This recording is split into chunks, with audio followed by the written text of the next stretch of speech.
distintas funciones. La hemos conocido, o lo hemos conocido, digamos, como importante, por ejemplo, en la contracción muscular. Esto es algo que ustedes lo visualizaron ya en el curso 1, ¿no? ¿Verdad? Vieron de que el calcio es importante en la contracción muscular, musculatura esquelética, de musculatura lisa y también de musculatura cardíaca. Es también importante el calcio en la participación, por ejemplo, de enzimas. Facilita la actividad enzimática. Es importante el calcio a nivel de transporte. Es importante el calcio en la transmisión neuronal. Dependiendo de las concentraciones de calcio, hay mayor o menor cantidad de neurotransmisor que es liberado desde una neurona. Participa el calcio fundamentalmente en la coagulación sanguínea. Es un factor preponderante en el último paso de la cascada de coagulación. Y bueno, lo que queremos ver ahora, ¿cierto?, es la mineralización ósea. Esto es lo que queremos mirar ahora. Entonces, de acuerdo a lo que conversábamos recién,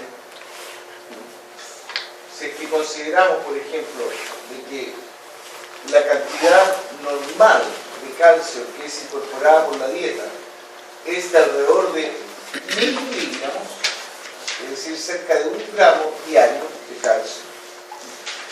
Estas cantidades que provienen desde distintos tipos de fuentes dietarias como la leche, el queso, el yogur y una serie de otros productos que también contienen ciertas concentraciones de calcio.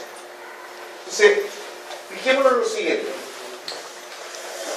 En este esquema se nos muestra la cantidad de calcio que es incorporada por la dieta.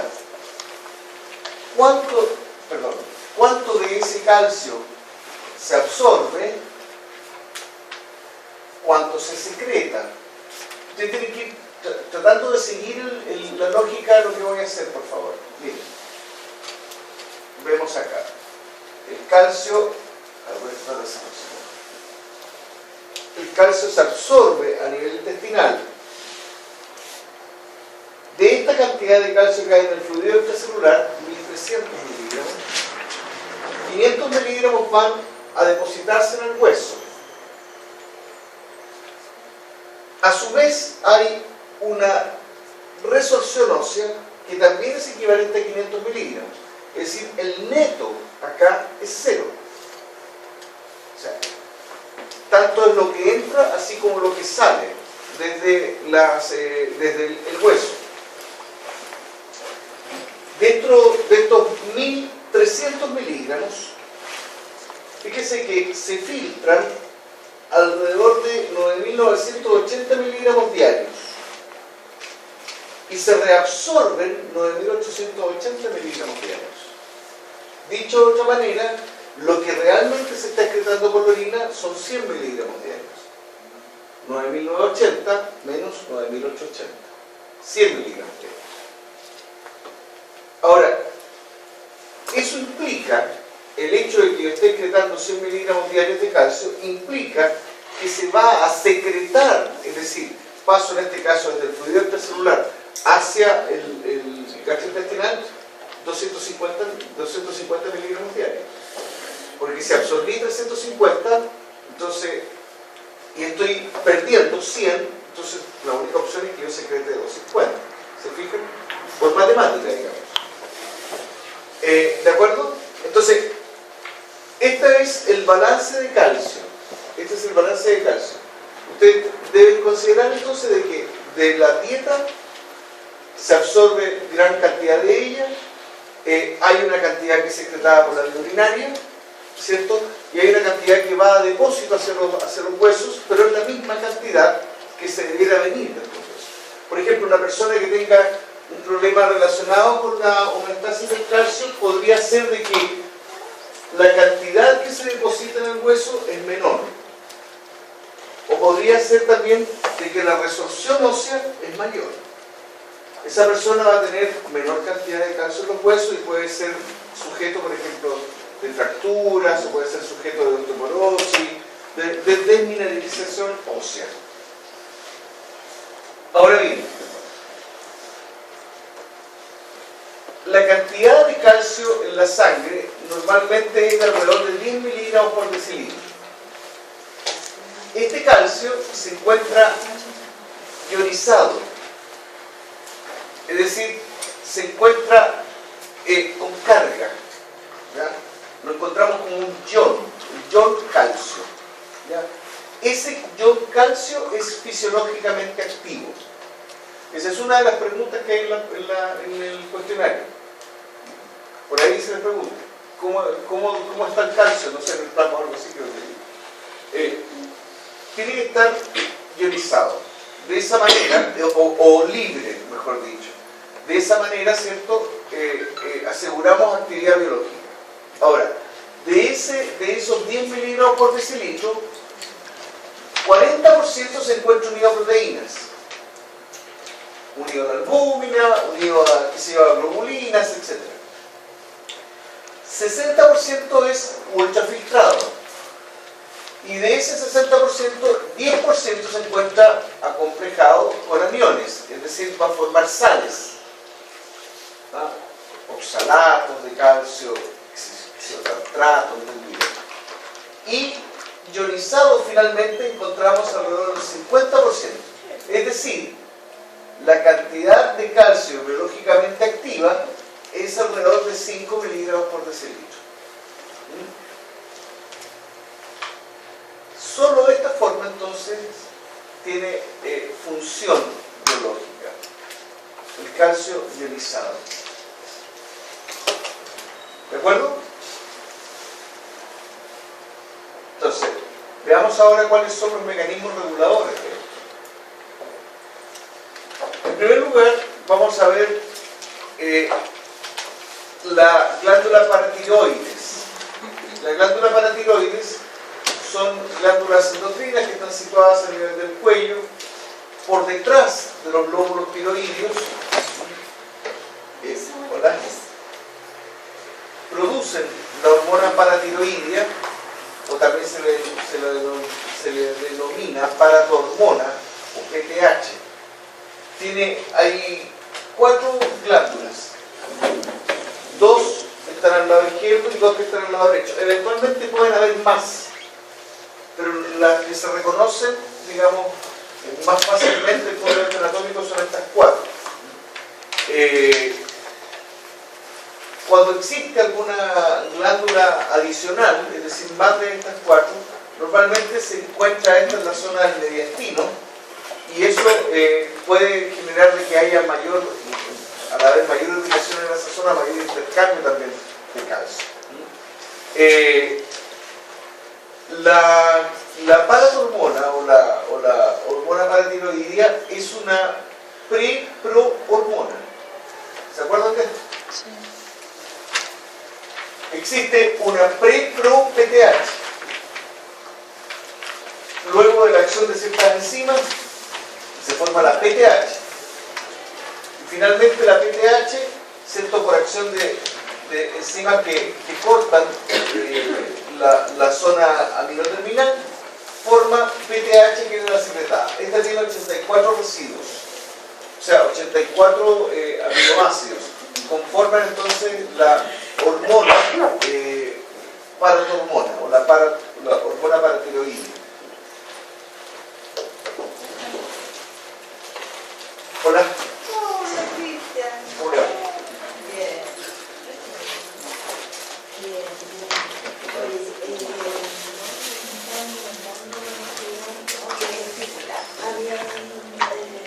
Estaban encontrando unas condiciones esta semana.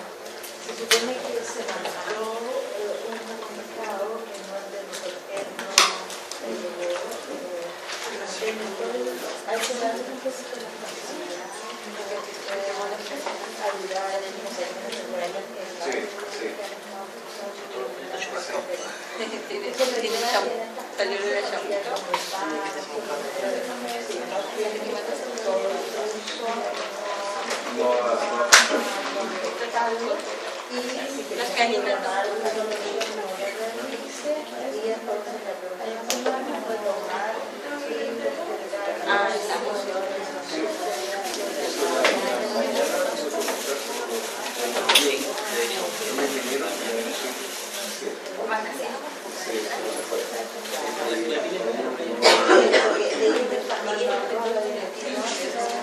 comentado desde el punto de vista de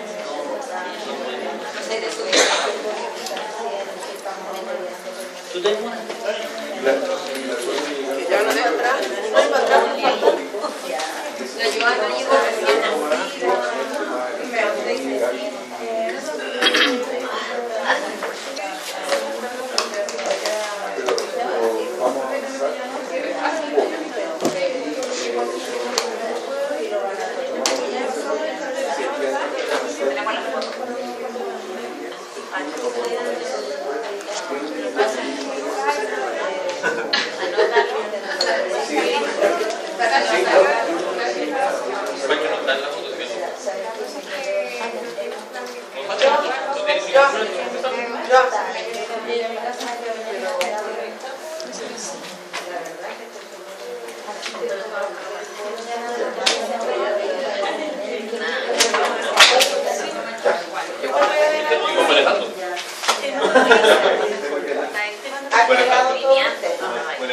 ¿Qué falta? La Joana, no, ya saludó. A ver. Hola. Sí. Bueno, entonces tenemos una pre-pro-hormona que tiene alrededor de 115 residuos, como dice ahí, 90 residuos que corresponden a la ProPTH y la PTH finalmente son 84 residuos. Saber si que tiene 110, 115 o 120 da lo mismo. Lo importante es que entiendan de que esta es una hormona de carácter peptídico y que es sintetizada y es almacenada, ¿cierto? Como primero como pre-pro-hormona y después como pro-hormona. ¿Ah? Peptídico. Peptídico. La paratormona es secretada por las denominadas células principales o células chief de la glándula paratiroidea. Protege contra la hipocalcemia. Entonces, ¿qué es lo que tenemos que pensar acá? En el esquema general de cómo se estaba regulando esto. ¿Ya? El esquema general tiene que ver con la absorción, con el paso hacia los huesos y con la excreción a nivel urinario. Eso es lo que tenemos que tener en la cabeza. Entonces, a mí me dicen hipocalcemia, me están diciendo de que tengo poco calcio en la sangre. Se está eliminando más. Claro, pueden haber varias razones. Esa hipocalcemia se podría dar porque se está absorbiendo menos. Esa hipocalcemia se podría dar porque se está yendo más hacia los huesos. O esa calcemia se podría dar porque se está excretando más. Por eso que las células blancas son riñón, hueso e intestino. ¿Ya? Entonces, miren lo siguiente. Aquí vemos Riñón, hueso y profe, disculpe. intestino. Ustedes pueden ver en ese gráfico concentración sérica de PTH como porcentaje en el eje de las Y y en el eje de las X, cantidad de calcio libre en el plasma, esto está en milimolar. ¿Cuánto dijimos recién que era? Algo así como 5 miligramos por decilitro. No tengo idea cuánto es el calcio. ¿Cuánto es el calcio utilizado? ¿El peso atómico? 32. Bueno, pero para poder entender esto, miren, para poder entender esto, cuando se genera una hipocalcemia, o sea, cuando tenemos calcio bajo, entonces la PTH es alta. Cuando la calcemia empieza a subir, la PTH comienza a disminuir. ¿Por qué? Porque ella precisamente lo que está haciendo es propiciarte que el aumento del calcio se dé, ¿no? Hasta que finalmente esto se estabiliza.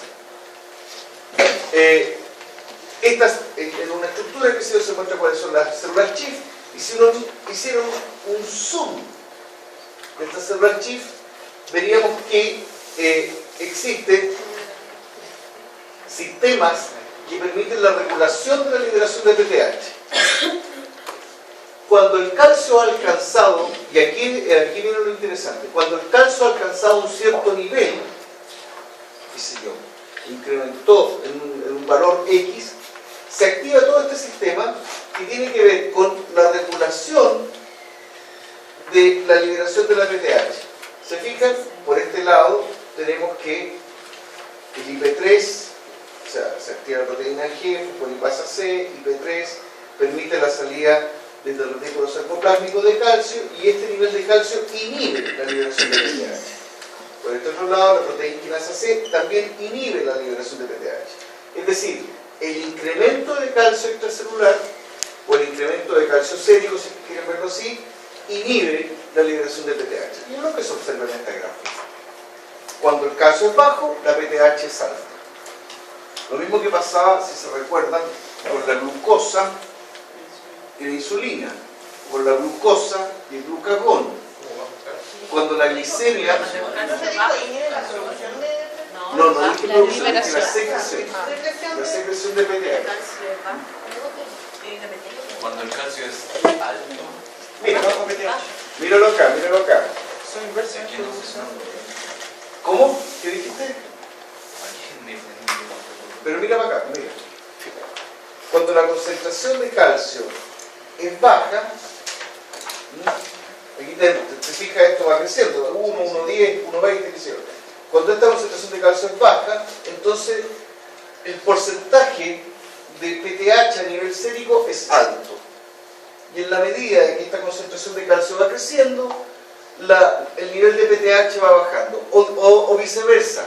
La PTH permite que la concentración de calcio aumente. ¿Por qué? Porque protege contra la hipocalcemia. PTH, hormona paratiroidea.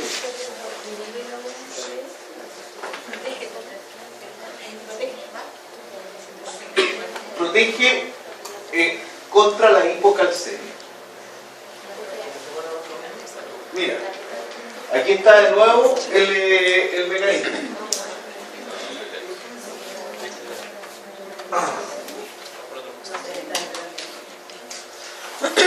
Contra la hipocalcemia. Contra la hipocalcemia. Miren, aquí hay dos cosas. Dependiendo de los niveles de calcio se pueden activar vías que estimulen la liberación de PTH o pueden activarse vías que lo que hacen es inhibir la secreción de PTH. Eso es lo que nos dice esta figura. La secreción de PTH entonces involucra dos tipos de proteínas, que pueden ser proteína G, que activa la amilatociclasa, y con ello se favorece la exocitosis de PTH, o bien la activación de proteína G, que activa la vía de la fosfolipasa C, que lo que hace es disminuir entonces la secreción de PTH. ¿Puede repetir la primera proteína? Proteína G que activa la vía de la amilatociclasa. La primera. De la AC. Claro. Esa es lo que hace es favorecer la exocitosis de PTH. Entonces, existen cambios que son rápidos, que son agudos, en función de la concentración de calcio extracelular o de calcio plasmático, como quieran ver. ¿Se entiende? ¿Te perdiste? ¿O dónde te perdiste? AC. Asamblea Constituyente. No. Amilatociclasa. Dependiendo de la concentración, esto es lo importante, señorita, dependiendo de la concentración de calcio, se puede activar esta vía, que es la vía de la amilatociclasa, que lo que hace es favorecer la exocitosis y por lo tanto aumentar la PTH. O bien, si es que ese calcio que aumentó producto de la PTH genera un cambio agudo, rápido, etc., entonces se activa también, se puede activar el sistema de la fosfolipasa C, que lo que hace es inhibir la exocitosis. Entonces se regula a sí mismo, ¿se fijan? El calcio va a regular a la PTH y la PTH regula el calcio. Y eso es lo que se mostraba en el ejercicio, perdón, en el gráfico anterior.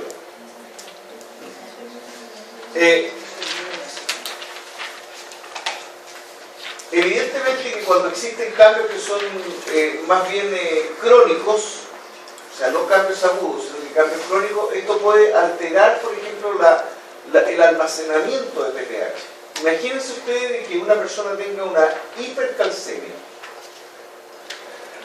Tengo el calcio extremadamente elevado, eso va a significar de que la glándula paratiroide va a tener en reserva esa PTH. Lo que a la larga puede traer complicaciones como un hiperparatiroidismo. Un hiperparatiroidismo. Podría ser de que la glándula paratiroide comenzara a crecer, por ejemplo, y generar un trastorno como es el hiperparatiroidismo. ¿Qué acciones tiene? Como decíamos recién, tiene acciones en 3 tipos de tejidos. Sobre el hueso, sobre el riñón y sobre el intestino. Todas las acciones sobre estos tejidos tienen como objetivo principal aumentar el calcio a nivel plasmático. Dice que aumenta la osteolisis osteocítica. Los osteocitos y los osteoblastos están encargados de la formación ósea. Por su parte, los osteoclastos están encargados de la degradación ósea. ¿De acuerdo? Entonces dice, aumenta la osteolisis osteocítica. ¿Qué está haciendo? Está provocando un deterioro de los osteocitos. ¿De acuerdo? Y eso va a significar de que el calcio ya no se va a ir a los huesos, va a quedar en el plasma. Recuerden que estamos en una hipocalcemia. Ese es el estímulo. Y por otro lado dice que aumenta la actividad de los osteoclastos. O sea, aumenta la degradación ósea. ¿Qué está haciendo? Está sacando calcio desde el hueso. ¿Con qué objetivo? Aumentar la calcemia. ¿Ya? Y bueno, por ahí dice, disminuye la actividad de los osteoblastos, que en el fondo está muy relacionado con lo que aparece en el primer punto. Entonces, de esta manera, el calcio va a pasar al líquido canalicular propio de los huesos y posteriormente va a pasar al líquido extracelular. A nivel renal, dice que disminuye la reabsorción de fosfatos. Disminuye la reabsorción de fosfato. Eso quiere decir de que el fosfato no se va a reincorporar al sistema, se va a quedar en la orina y va a generar una fosfaturia. Y se va a aumentar la reabsorción de calcio a nivel del túbulo distal. Es decir, en lugar de ser excretado el calcio, que tiene que ser excretado en una proporción, qué sé yo, va a ser reabsorbido, reincorporado hacia el plasma. O sea, bajo este segundo argumento también estamos aumentando la calcemia. Y en tercer lugar, tiene una acción indirecta sobre el calcitriol. El calcitriol es la forma activa, en realidad es parte del metabolismo de la vitamina D y participa de la absorción de calcio. En este caso, la PTH lo que hace es estimular la absorción de calcio a través de la activación del calcitriol. Aumentando la actividad del calcitriol, se va a ver favorecida la absorción a nivel intestinal. ¿De acuerdo?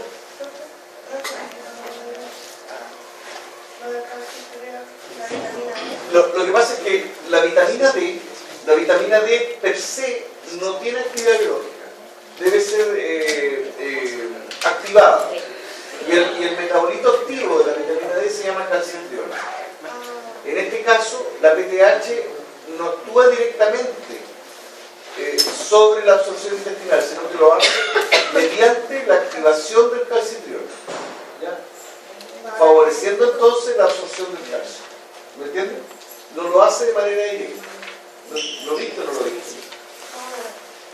A ver, mira, a ver si es que te puedo mostrar un monito. Mira atrás. Aquí, claro. Para que la absorción de calcio se lleve a cabo de cierta manera y en cierta proporción, nosotros debemos tener vitamina D. La vitamina D no sirve de nada si es que no hay una activación de la vitamina D. ¿Cómo la activamos nosotros desde el punto de vista biológico o fisiológico? Exponiéndonos al sol. Porque la luz ultravioleta lo que hace es activar la vitamina D. Entonces, a las guaguitas que se cuando chiquititas le dan el complejo ABC. ¿Ah? Le dan retinol, le dan vitamina D y le dan vitamina C. Pero también le dicen a la mamá que tiene que sacar a la guaguita y tomar sol. ¿Ah? Las personas que no tienen acceso, digamos, a tener sol, lo más probable es que terminen haciendo osteoporosis. ¿Ya? En ese caso va a ser porque la absorción es errática, la absorción es mala. Ahora, la PTH, dijimos que tenía estos tres células blancas: riñón, intestino y hueso. A nivel renal, ya dijimos que era lo que hacía. Aumenta la reabsorción, inhibe la reabsorción de fosfato y aumenta la reabsorción de calcio. Dijimos que a nivel de hueso lo que hace es activar osteoclastos y disminuir la acción de los osteoclastos. Pero a nivel intestinal no tiene una acción directa, sino que lo hace de manera indirecta. ¿Cómo lo logran? Activando al calcitriol. Eso es lo que hace. ¿Ya? La PTH, como función a nivel intestinal, lo que hace es activar al metabolito de la vitamina D. Eso lo logra producto de que es capaz de activar a esta enzima, la 1-alfa hidroxilasa renal. Ahora, saber si esa enzima como que da lo mismo. Lo importante es que entiendan que la PTH lo que hace en este caso es aumentar la calcemia. En esta gráfica usted ve todas las características de la PTH. Desde el punto de vista de su estructura, es un péptido de 84 aminoácidos, está sintetizada de manera continua y es almacenada en pequeñas cantidades, se transporta disuelta en el plasma. Fíjense en esto, es una hormona peptídica, o sea, no tiene ningún problema en poder andar en un ambiente que es acuoso. Tiene una vida media cortita, menos de 20 minutos, y se afecta su liberación o se induce su liberación cuando los niveles plasmáticos de calcio son bajos. Los tejidos blancos, el mecanismo de acción a través de receptores de membrana, finalmente lo que hace es aumentar el calcio plasmático, puede aumentar la síntesis de vitamina D, puede aumentar la reabsorción de calcio y puede aumentar la resorción ósea. Y el feedback es por el aumento del calcio plasmático. Eso yo creo que es lo más relevante de este programa. Ese es como el resumen de todo lo que hemos dicho. ¿Puedo hacer los resúmenes después en castellano?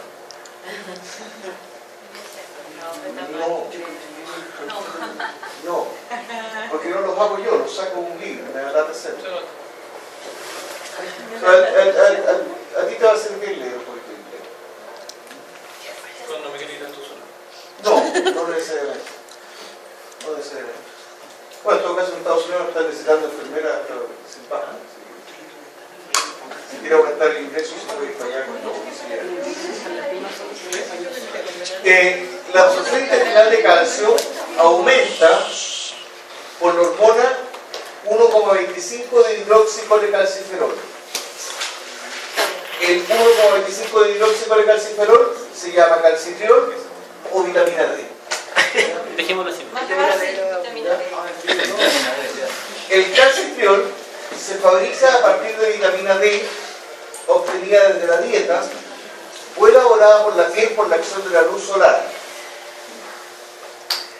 Recién acabamos de ver que el aumento del PTH favorece la síntesis de calcitriol.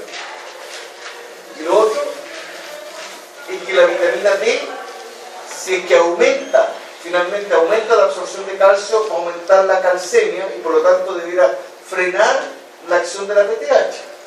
La vitamina D frena la PTH por dos mecanismos. Directamente, por unir el receptor de vitamina D en la glándula paratiroides y de manera indirecta aumentando el calcio sénico. O sea, el hecho de que haya PTH elevada significa que hay una baja concentración de vitamina D.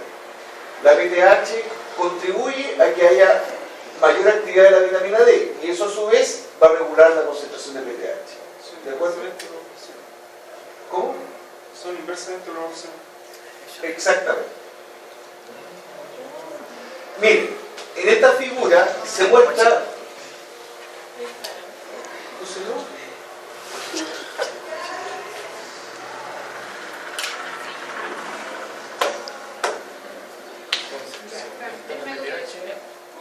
Copia.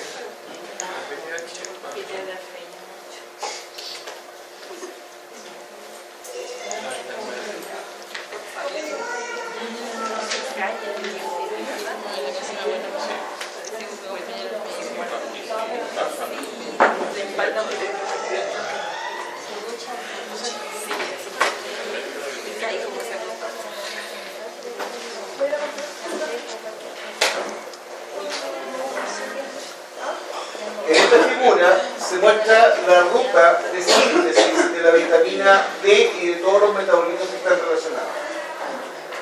La vitamina D, como les decía recién, es inactiva. Esta vitamina D es lo que denominamos colecalciferol. Esto viene del 7-dehidrocolesterol. Por acción de los rayos UV se forma colecalciferol o vitamina D3. En el hígado, este colecalciferol es transformado en 25-hidroxicolecalciferol. Y esto a nivel renal lleva a la formación de 1,25-dihidroxicolecalciferol. Que esta es la forma activa. Entonces, yo creo que es más sencillo de que ustedes mencionen o tengan en consideración, o sea, sepan diferenciar bien entre la vitamina D activa y la vitamina D inactiva. El colecalciferol también es vitamina D, pero es la forma inactiva. El 1,25-dihidroxicolecalciferol o calcitriol, si quieren llamarlo así, también es vitamina D, pero es la forma activa. Es esta la que tiene la actividad biológica. La última. Dice 1,25 calcitriol, ¿cómo? Es esta, la anterior, la que tiene la actividad biológica. ¿De acuerdo? Les recuerdo, la PTH favorece la calcemia, favorece de que aumente el calcio en la sangre. Una de las maneras es estimulando a esa enzima, la 1-alfa-hidroxilasa que actúa a nivel renal. La 1-alfa-hidroxilasa a nivel renal es la que permite el paso del 25 al 1,25.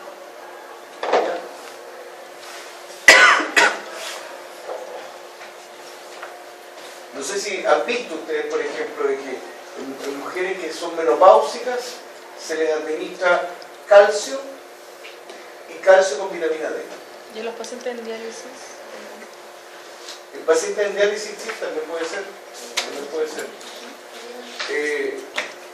Lo importante ahí de la vitamina D, ¿cuál es la razón de la vitamina D? Favorecer la absorción.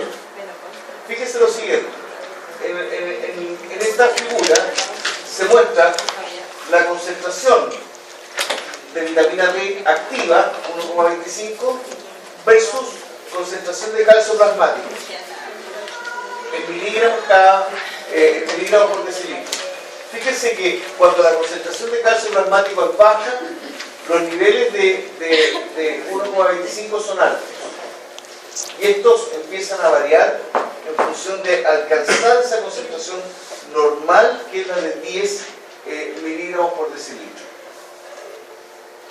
¿Qué acciones tienen a nivel del intestino? aumenta la absorción de calcio y aumenta la absorción de fosfato. Sin embargo, el efecto principal a nivel intestinal está, digamos, enfocado hacia la absorción de calcio.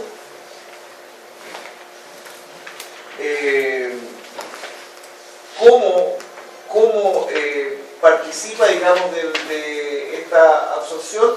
A través de mecanismos de transporte.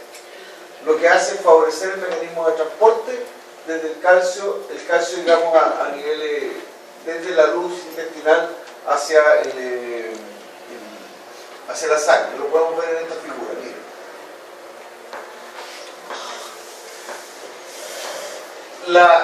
La vitamina D actúa sobre un receptor que se encuentra a nivel intracelular. Si ustedes se recuerdan, cuando vimos las hormonas tiroideas, vimos de que la hormona tiroidea se unía al receptor tiroideo que estaba asociado al receptor para vitamina D. Y a todo eso nosotros le llamamos elemento de respuesta tiroidea. Bueno, ahora les estoy hablando solamente del receptor para vitamina D. Se encuentra a nivel nuclear y lo que hace es favorecer la expresión de ciertas proteínas. ¿Qué proteínas? Transportadores para el calcio, como este canal de calcio, ¿cierto? Y expresión de este intercambiador sodio-calcio, así como de esta bomba calcio-TPase. Facilita también la participación de la calvindina. ¿Qué hace la calvindina? La calvindina es una proteína que lo que hace es enjaular o secuestrar al calcio, para que el calcio no se me vaya a ninguna parte, sino que quede ahí, para quedar como una especie de reserva. Entonces, cuando la calvindina suelta el calcio, este calcio es capaz de pasar en contra de un gradiente gracias a la acción de la calcio-TPase. Además, se puede activar este mecanismo de transporte que es sodio-calcio. ¿Qué tipo de mecanismo de transporte es? ¿Es primario o secundario?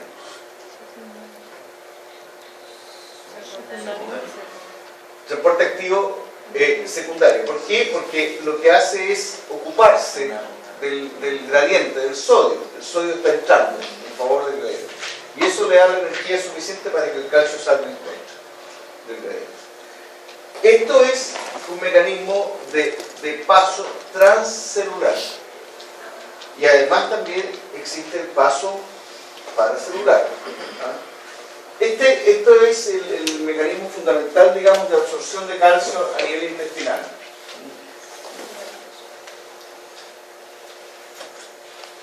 ¿Qué otra cosa también decíamos recién? De que podía actuar a nivel óseo. La vitamina D actúa de manera sinérgica a lo que hace, si se fijan, de manera sinérgica a lo que hace la PTH. Aumenta la osteolisis osteocítica y además aumenta la actividad de los osteoclastos. Es decir, saca el calcio del hueso y lo deja a nivel del plasma. Y a nivel renal aumenta la reabsorción de calcio y de fosfato. En este caso, si se fijan, hay una pequeña diferencia respecto a lo que hace la PTH. ¿Cuál es la diferencia con la PTH? ¿Cuál es la diferencia con la PTH? La acción del hueso. No, a nivel renal.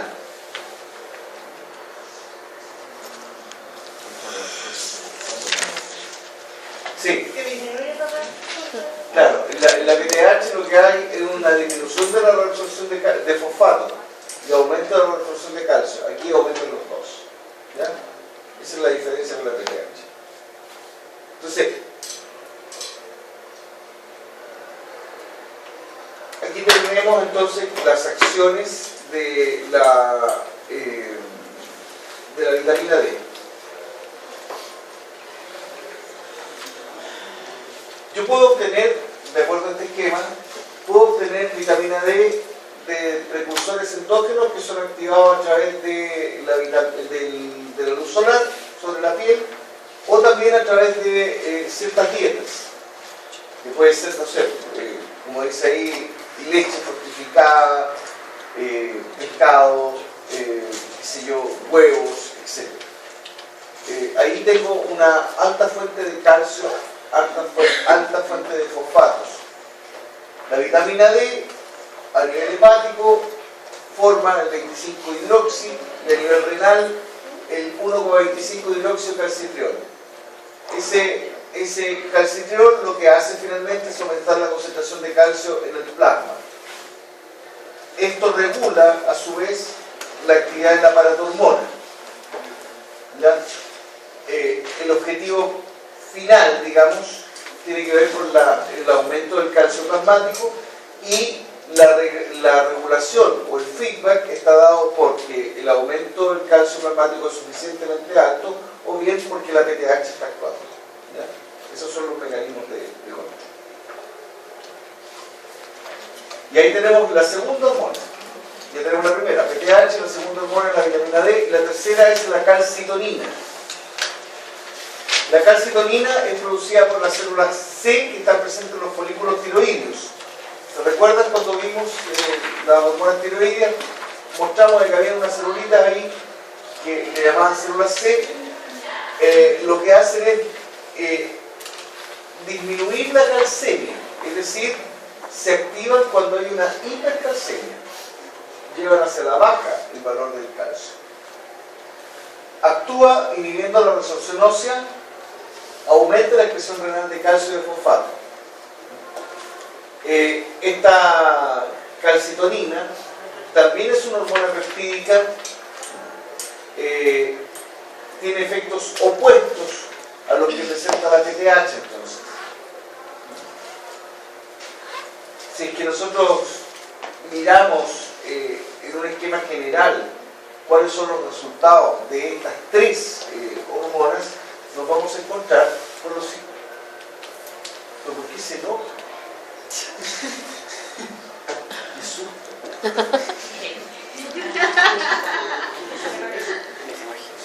Me reta mi hija, me reta mi señora, mi mamá, usted.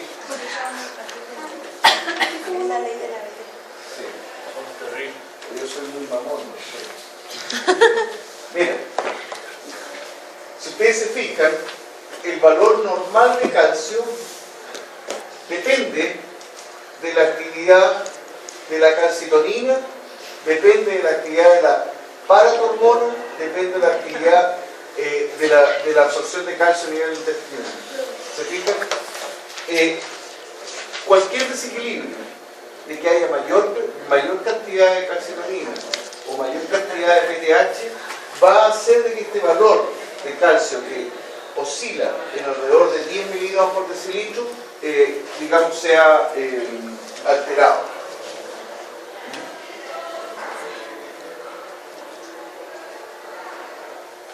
El resumen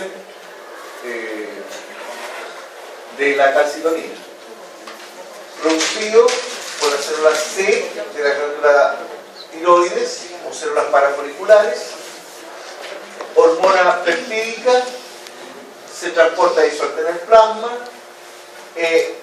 se activa su liberación o su secreción cuando hay un aumento de la concentración de calcio plasmático, actúa a nivel óseo o a nivel renal, y finalmente el efecto es prevenir la resorción ósea y realzar la excreción a nivel renal. Entonces, prevenir la resorción ósea. Uno se podría preguntar entonces, si un paciente tiene osteoporosis, ¿será conveniente administrar calcitonina? No. ¿Le puede dar otra oportunidad? Sí. Sí. Sí. Mira, si tengo osteoporosis, ¿tengo calcio en los huesos? No. Yo necesito que el calcio esté en los huesos. ¿Qué es lo que hace esta hormona? Lo que hace esta hormona, fíjense acá está, lo que hace esta hormona es sacar el calcio del plasma, llevarlo hacia los huesos. ¿Vale? ¿Qué es lo que hace la PTH? La PTH es saca el calcio de los huesos, lo lleva hacia el plasma. A este proceso se le llama resorción. Entonces, la calcitonina va en contra de la resorción. Lo que hace es disminuir la calcemia. El calcio no puede desaparecer, tiene que estar en alguna parte. Aquí hay 3 lugares donde puede estar. O está en la orina, o está en el plasma, o está en los huesos. Y esto está, como vimos en la primera etapa, está exquisitamente regulado. De 350 miligramos administrados por la dieta, 250 miligramos son secretados y 100 miligramos son eliminados. Y el resto, o 500 miligramos, pasan hacia el hueso y esos mismos 500 miligramos son los que se devuelven. Está todo finamente regulado. Entonces, fíjense, la PTH, el calcitriol, el cortisol, lo mencionamos en su momento cuando vimos hormonas adrenales, ¿cierto? Mencionamos de que uno de los efectos que podía generar era una osteoporosis. Saca el calcio de los huesos. La PTH saca el calcio a nivel renal y lo lleva hacia el fluido extracelular. Es decir, aumentan la calcemia. La calcitonina disminuye la calcemia. ¿A dónde se lleva el calcio? Hacia el hueso. O bien, la calcitonina lo que hace es evitar de que el calcio se elimine por vía renal. ¿Llevándolo hacia dónde? Bueno, primero hacia el plasma y después hacia el hueso. ¿Ya? La primera pregunta, donde está el esquemita, ahí le pregunta, dice, ¿cuál es la hormona 1? ¿Cuál es la hormona 2? ¿Qué hace la hormona 3? No sé qué. Eso es lo que hemos visto hasta el momento. Eso es lo relevante. Lo relevante es que ustedes entiendan cómo se regula esta concentración de calcio. ¿Cómo se regula esta concentración de calcio?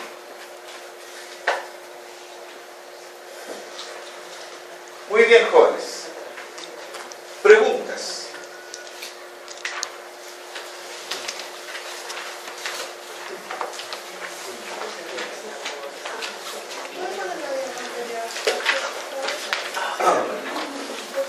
Sí, puedo.